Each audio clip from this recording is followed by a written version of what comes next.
I Yeah. was gonna say you mentored Doug Furness too, but mentoring Steve Austin. That's when he goes to USWA, right? So you go to Memphis Yes. again. Is that Yes. something where you wanted to go, kind of quote unquote, go back home and go to Memphis and Yeah. Yeah. basically kind of mentor guys? Yeah. Well, I went back there. We were doing,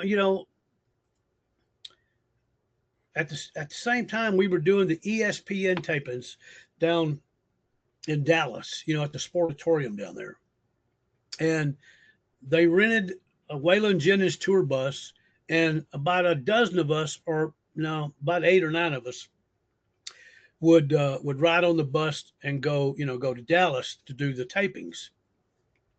And Steve was always on there, and um, he was green, breaking into business, and he, one day I was working against him as he was stunning Steve, and I was a baby face there, and he come in the dressing room, says, "Hey, boss," he says, "What do you want to do?"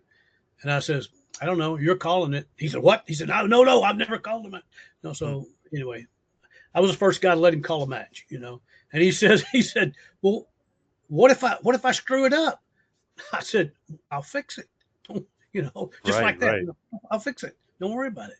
And he and I had a good relationship. Had a good, all through. And um, he wrote a couple of good things about me in his books. And made me feel good that he remembered. But he's always had good things to say about me, and I've always appreciated that. Always appreciated that. And Did you see him becoming the biggest star in the business, or well, no? here's the thing.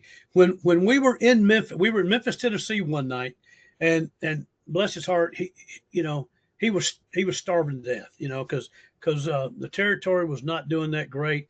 He was making maybe $40 a night, if that. He was a heel, and so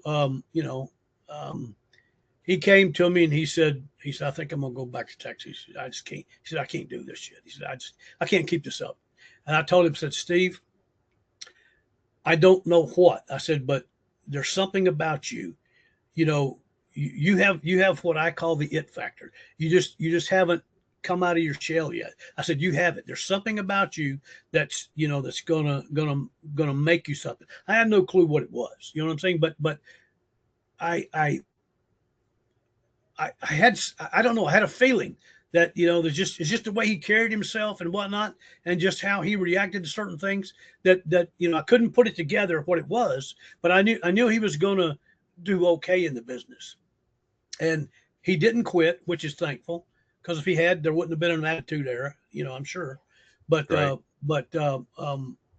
yeah, I couldn't. There's no way I could put my finger on what it was he was going to be, but I knew that he was going to be a positive, for the business,